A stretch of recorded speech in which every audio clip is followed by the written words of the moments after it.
আসসালামু আলাইকুম, welcome to Nasima's kitchen. কেমন আছেন সবাই? আজকের রেসিপি হচ্ছে আলুর ডাল। অল্প কিছু উপকরণ দিয়ে ঝটফট করে বানিয়ে নেওয়ার মতো একটা রেসিপি, খুবই মজাদার হয়ে থাকে। তো প্রথমে আমি হাফ কেজি আলু সিদ্ধ করে নিলাম, তারপরে আলুটাকে ছুলে হাত দিয়ে ডলে আমি ভর্তার মতো বানিয়ে নিব।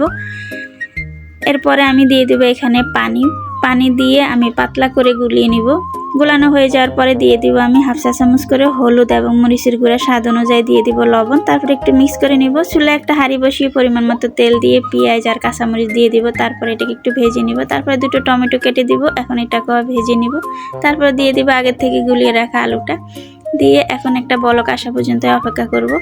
তো বলকটা চলে আসছে, এখন আমি একটু নেড়ে আরও 10 মিনিট রান্না করে নেব। এই সময় চুলার আঁচটা মিডিয়াম টু লোতে রেখে এই কাজটা করতে হবে। দেখে বুঝতে পাচ্ছেন কতটা লোভনীয় লাগতেছে। তো 10 মিনিট পর আমি একটা বাগার তৈরি করে নেব। চুলায় একটা হাঁড়ি বসিয়ে পরিমাণ মতো তেল দিয়ে 3টা দিয়ে দিব শুকনো মরিচ, তারপর অল্প কিছু রসুন কুচি দিয়ে একটু লাল করে ভেজে নিব। ভাজা হয়ে যাওয়ার পরে দিয়ে দিব ডালে দিয়ে আমি এখন একটু মিক্স করে নিব। এই পর্যায়ে দিয়ে দিব দুটো কাঁচামরিচ মুখটা একটু ফেলে দিবে, খুবই সুন্দর একটা ফ্লেভার আসবে। তারপরে দিয়ে দিব ধনিয়া পাতা কুচি। এখন আবারও উপরের থেকে দিয়ে দিব ভাজা জিরার গুঁড়া। তো এই তো হয়ে গেল আমার আলুর ডালটা। আপনারা এইভাবে বাসায় বানিয়ে খেয়ে দেখবেন, খুবই মজাদার হয়ে থাকে। আল্লাহ হাফেজ।